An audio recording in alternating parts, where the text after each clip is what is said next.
Nah, kembali lagi dengan saya akan membahas lagi seputar sejarah orang-orang, sejarah seputar kemarin ya, sejarah tentang Syekh Syarif Hidayatullah membabat kerajaan di Jawa Barat dengan politik penyebaran Islam melalui kerajaan-kerajaan. Yang selanjutnya ini part yang ke-7 ya, kita masih ada lagi step-step part-part yang selanjutnya. Tetap pantau terus channel Sabda Guru ini, akan membahas tentang pengetahuan sejarah agar kita generasi di tahun 2002 ini tetap mengetahui di tahun 1550 dahulu. Walaupun memang dalam sejarah itu tidak bisa kita murnikan bahwa itu real, benar terjadi, tapi setidaknya ini bersumber atau menceritakan dari kisah-kisah orang ya. Barangkali kalian atau sampean yang mempunyai cerita di kisah sejarah ini, silahkan komen di bawah agar kita bisa lebih akurat atau lebih lengkap, lebih ramai lagi tentang sejarah.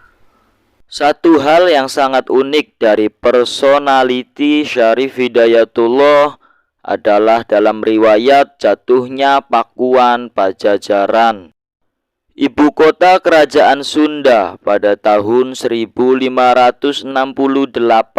hanya setahun sebelum beliau wafat dalam usia yang sangat sepuh, nyaris 120 tahun, di tahun 1569. Diriwayatkan dalam perundingan terakhir dengan para pembesar istana Pakuan, Syarif Hidayat memberikan dua opsi. Yang pertama, pembesar istana Pakuan yang bersiap masuk Islam akan diawasi letak dan martabatnya seperti gelar pangeran, putri atau panglima, dan dipersilakan tetap tinggal di keraton masing-masing. Yang kedua adalah untuk yang tidak bersiap masuk Islam, maka mesti keluar dari keraton masing-masing dan keluar dari ibu kota Pakuan untuk diberikan tempat di pedalaman Banten, wilayah Cibeo sekarang. Oke, yang selanjutnya yang ke-7, Syarif Hidayatullah. Satu hal yang sangat unik ini yang ke-7, suatu hal yang sangat unik dari personality Syarif Hidayatullah adalah dalam riwayat jatuhnya Pakuan Pajajaran, ibu kota kerajaan Sunda pada tahun 1568. Hanya setahun sebelum beliau wafat dalam usia yang sangat sepuh, nyaris 120 tahun, men. Beliau memimpin pasukan perang, merekrut banyak pasukan itu di umur 120. Bayangkan, di umur yang sesepuh itu beliau mampu membuat aliansi pasukan armada tempur melawan penjajah Portugis dan kerajaan Hindu. Saya juga salut ya, di umur 120 itu masih kuat menjaga eksistensi melawan para penjajah. Berarti hanya selang 1 tahun beliau langsung meninggal karena mungkin merasa beliau sudah sukses. Kemudian banyak keturunan-keturunan beliau, banyak penerus-penerus beliau yang sanggup memimpin setelah beliau wafat. Berarti selang 1 tahun setelah kemenangannya beliau mendapatkan Sunda Kelapa, kerajaan itu wafat berusia 120 tahun. Di tahun 1569 beliau sudah berumur 120. Ajibtu gawak sopo ingsun. Diriwayatkan dalam perundingan terakhir dengan para pembesar istana Pakuan, Syarif Hidayat memberikan dua opsi, dua pilihan. Syarif Hidayat itu memberikan dua pilihan. Nah, setelah beliau membabat atau mengalahkan kerajaan Pakuan, beliau membuat perjanjian dengan kerajaan Pakuan di istana Pakuan, memberikan opsi atau pilihan. Pilihannya apa? Pilihan yang pertama, pembesar istana Pakuan yang bersiap masuk Islam akan diawasi letak dan martabatnya seperti gelar pangeran. Hebatnya beliau ini. Walaupun musuhnya sendiri, beliau memberikan pilihan, silakan masuk Islam, nanti saya akan memberikan fasilitas yang layaknya seperti pangeran. Memberikan opsi pilihan. Sangat karismatik ya, seorang musuh yang memerangi kita. Kemudian direkrut, silakan masuk ke dalam kekeluargaan Islam. Saya akan memberikan fasilitas yang layaknya seperti pangeran. Hati hanya orang-orang wali yang bisa menerima seperti itu. Mengolah hati agar tetap rela walaupun dirinya disakiti. Sakiti. Hebat. Ini adalah kisah inspiratif itu seperti ini, memberikan kita inspirasi. Walaupun musuh, jangan kita intimidasi.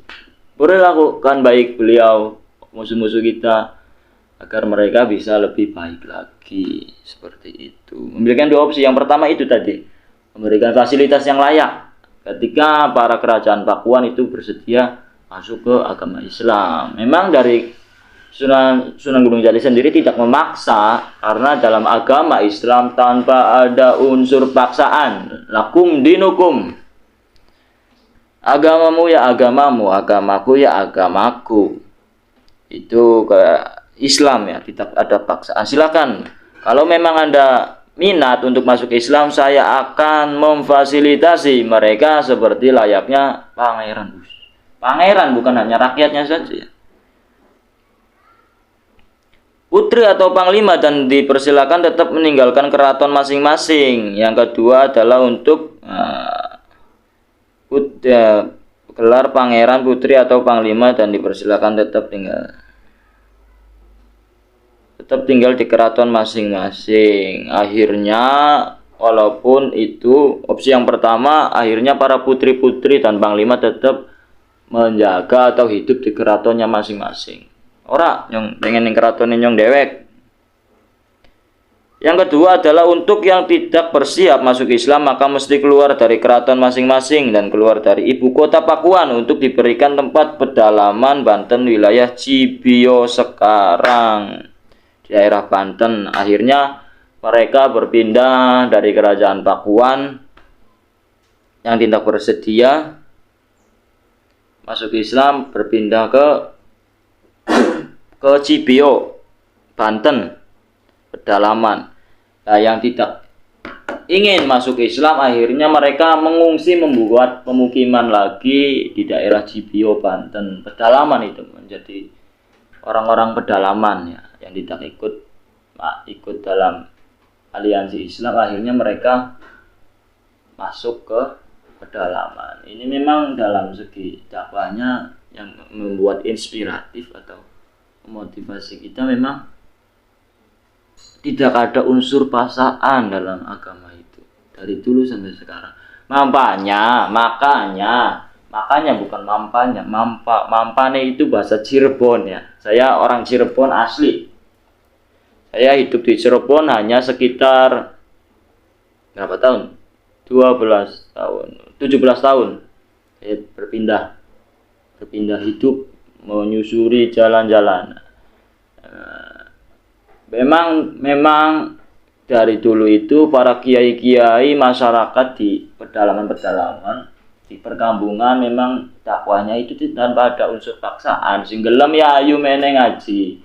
Yang mau silahkan ikut mengaji, yang tidak ya monggo. Tanpa ada unsur paksaan. Ketika banyak orang lahir di Islam itu memang penuh dengan peraturan. Ya memang dalam hal apapun penuh dengan peraturan. Menjadi sesuatu yang baik itu tetap harus ada aturan. Kenapa? Ya karena peraturan akan mendukung kekuatan dari sebuah yang kita tuju. Jadi memang dari dahulu ya tanpa ada unsur paksaan. Jadi ya silahkan Sunan Gunung Jati memberikan opsi. Kalau memang para pemuka Pakuan ingin masuk Islam, saya akan memfasilitasi seperti layaknya pangeran, putri, dan panglima kalau masuk Islam. Tapi mereka tidak memilih opsi itu, tetap berada di kerajaan Pakuan. Nah, untuk yang lain itu, yang para anak buah prajuritnya akhirnya menjadi warga pedalaman di daerah Cibio, Banten. Ya, mungkin itu saja. Pastinya banyak kekeliruan dari tempat atau nama atau sejarahnya, kisahnya. Saya sendiri mohon maaf yang sebesar-besarnya pastinya ini. Karena sejarah sekali lagi tidak ada kemurnian yang jelas dalam sebuah sejarah, hanya simpang siur, menurut ini seperti ini, menurut ini seperti ini. Nah, di sini saya akan mencoba mengumpulkan. Silahkan tulis di kolom bawah, di komentar, untuk yang sebenarnya seperti apa sih. Barangkali ada sumber atau bahkan ada keturunan yang melihat video ini. Saya mohon maaf. Silahkan monggo ditulis di komentar kebenaran dari cerita itu. Kurang lebihnya saya mohon maaf yang sebesar-besarnya. Sekian dari saya. Wassalamualaikum warahmatullahi wabarakatuh.